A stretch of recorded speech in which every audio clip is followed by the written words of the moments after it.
Hello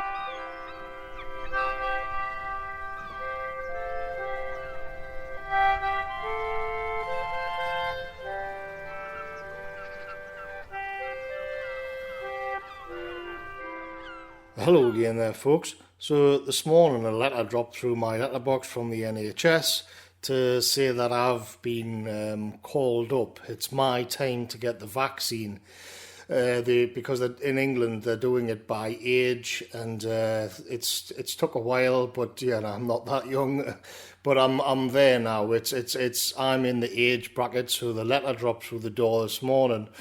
Well, this is the thing, it more or less telling me to make an appointment and go along and get the vaccine. The wording on the letter was interesting, so I thought I would just have a talk about this, and because I think a lot of people are going to be going through the same thing, and the situation that it puts you in, and the kind of things that are going through your mind, and you see it straight away. Like the wording on the letter it's as close to a demand as they can make it without it actually being a demand. I mean, it's extremely passive-aggressive. And there's one line which is so weird and sticks out, which is there are very few people who cannot have the vaccine. But it's phrased in such a way that it's as if they don't think about not getting this. So it's very coercive. Now, of course, this is the part of a much larger discussion which has been going on, a lot of debates, and a lot of controversy as well, because, like, I've seen the arguments from people like Mike Yeadon and Dolores Cahill, which are like quite horrifying. But the problem is, I'm not a medical expert, so I don't have the expertise to say whether or not they are right or wrong. And the system, you know, the media will tell you to trust the experts, but the problem is they are the experts. Like Dolores Cahill, just to pick these as an example, there's more. Used to work for the European Union or something. She's a specialist. She knows all about vaccines and all about medical science. Mike Yeadon used to be one of the bosses at Pfizer International. So if they're going to play this game, which they do, about it being an appeal to the experts, like they are the experts. So, and I don't have the knowledge to say that what they're saying is not true. And you know they are also deplatformed and unpersoned, so we don't get a kind of debate on mainstream media, a big COVID debate between say 9 and 10 on BBC One or something like that. It never happens, and so you're left. And this was a discussion last year. You're left in this sort of post-truth era. And I'll also say that it doesn't exactly help that like every libtard bourgeois fuckwit are the ones who are shaming people to get this as well. And you've got people like Tony Blair, and every globalist scumbag is coming out of the woodwork to say you've got to get this thing taken as well. But what I'm getting at here is that what happens is that these things are sort of in the abstract and part of the general discourse, but when you actually get the letter dropping through your door, all of a sudden it's there. All of a sudden, and it's got your name on it as well. So it stops being this kind of abstract sort of argument that you have on the internet or something that you discuss with your friends and your family if you're allowed to see them. And if they haven't been terrified. And all of a sudden it's there on like the door. It's there in your house, and it's like your time has come. The technocracy is now calling on you to go along and get the vaccine.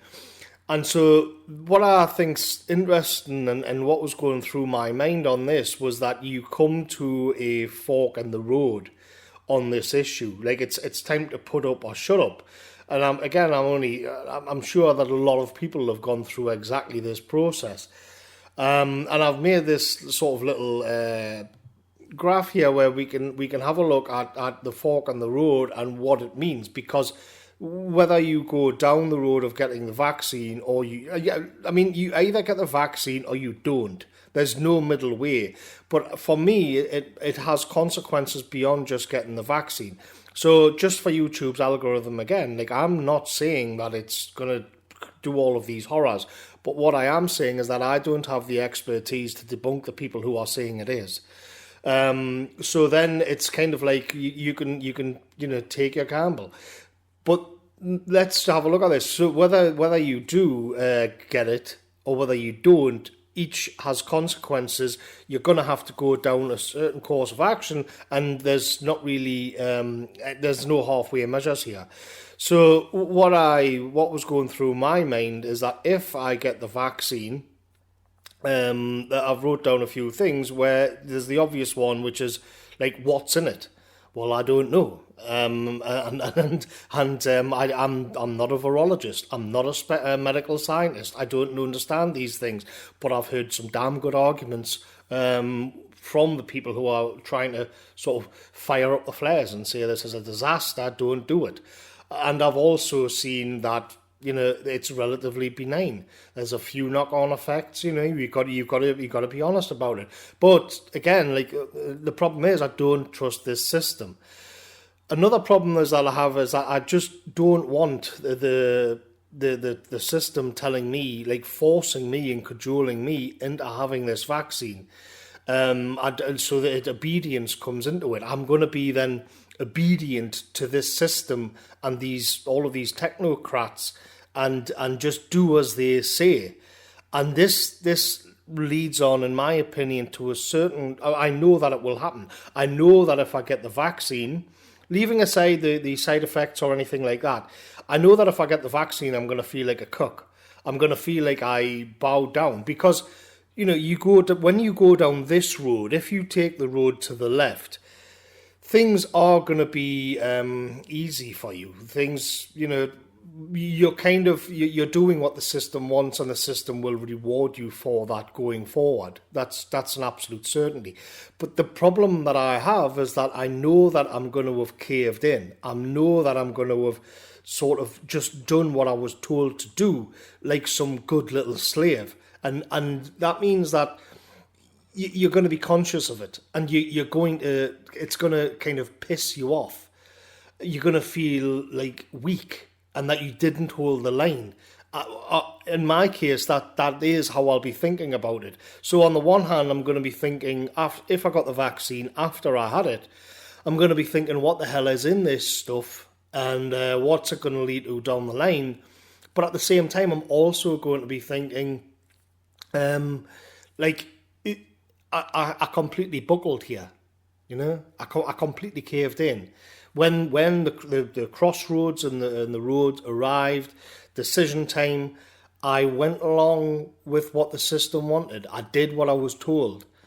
But at the same time, I'm more worried about the vaccine than what I am about COVID itself. So then you go over to the other side of the other sort of path that you can take, the other road to go down, which is again, like it's free will. So I have to ask, I have to make a point of saying, well, it's my body and I'm in charge of it, not the globalist elite, not the technocrats, not the scientists, not Tony fucking Blair, not all those libtard bourgeois fuckwits on Twitter.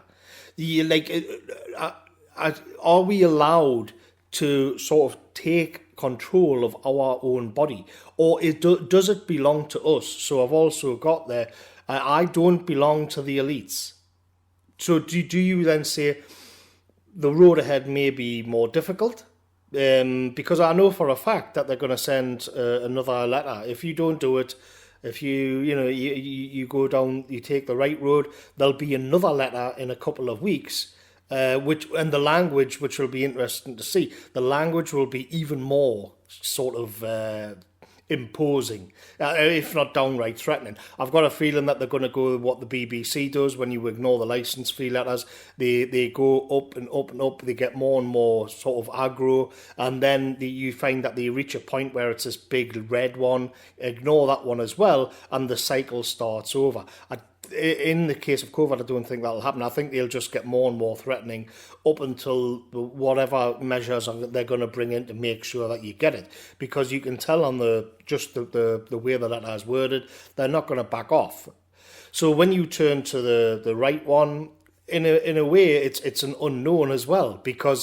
But this time, not from the vaccine itself and sort of living with yourself, but then just what is the system going to do to you? If you refuse the vaccine, like what lies ahead? Are you going to get your bank cut off? Are they actually going to bring in these facial recognition things? How much pressure will they apply on you to get it?